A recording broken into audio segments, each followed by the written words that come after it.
Hours later, Evelise is finally done with her chores. Her face looks like she sucked on those sour candies I don't like.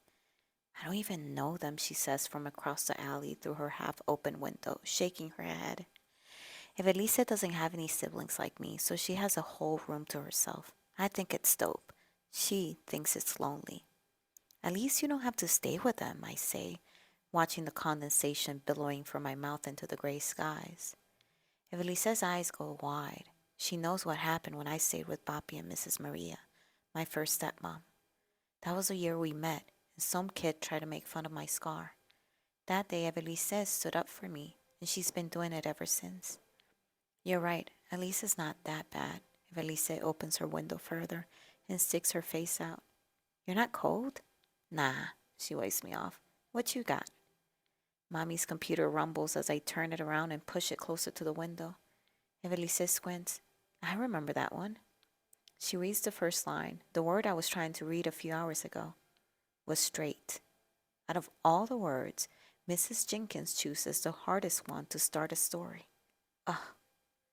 Evelise reads the rest of the story to me and it joggles my memory. Mrs. Jenkins read this to us before we had to do school from home. It's the same one. Straight down Main Street, Busy Bee lived with 10 brothers and 5 sisters. The tricky part is in the questions where Mrs. Jenkins changes the number of things and has me do math. I swear Mrs. Jenkins thinks of things to trip us on. With Evelise's help, I plug in the answers and finally finish the assignment. My chest swells and warmth spreads across my cheeks. Isla? I blink and find myself staring across the alleyway. Evelise is chewing on her bottom lip. I gotta go eat dinner and then go to bed. I can't help you with the rest. It's okay. I open my mouth to say sorry about not helping her fight off people like she does for me. It's okay, Evelise says as if reading my mind. My eyes burn, but I'm so tired of crying I nod.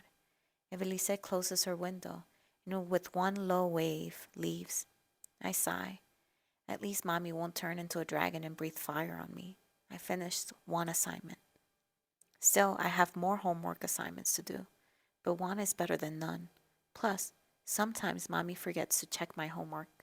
With that thought in mind, I cross my fingers and make a wish. Once I'm done, I turn around and spot Devon gripping a Lego in his hand and snoring softly in his bed. I head over to wake him, because if I don't, he will wake up at 3 in the morning. But when I hear Mommy's phone ring and my madrina speak, I go, La coincidencia.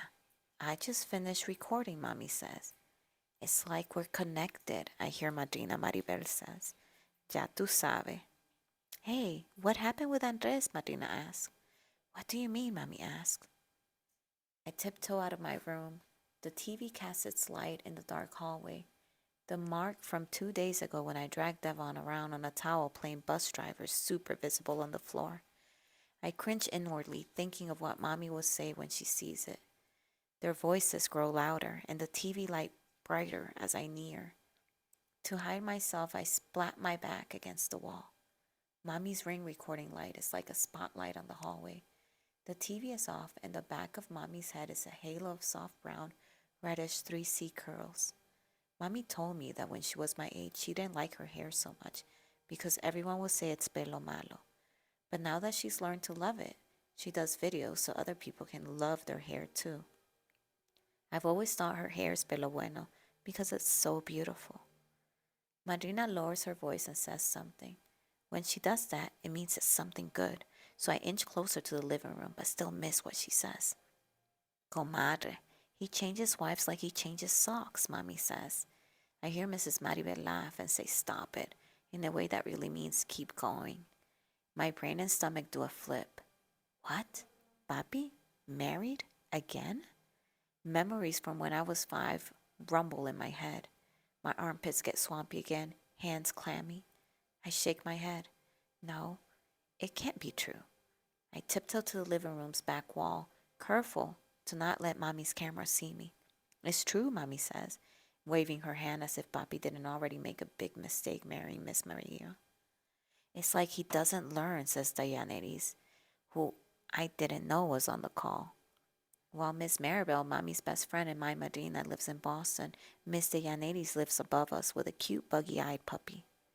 Mommy met her when we first moved here with Daddy Leon and went downstairs to do our laundry. It's so weird how before we could all be there in one room talking and hanging out, but now we need to take turns. Girl, no, he doesn't, says Mommy. I go to stand behind Big Bertha, one of our houseplants that looks like a giant green Swiss cheese, the perfect hiding spot. If something happens to my girl, says Madrina in a warning tone. I grip the plant stand. I wonder if by my girl she means me. Immediately my stomach twists in knots. I can't stand still. The plant teeters. Shoot. I grab the rim of the pot before it completely topples over, but it's too late. The sound of the big old holy leaves rustling against the wall echoes in the living room. Mommy turns around slowly. She's back to being a fire-breathing dragon in my eyes. Isla?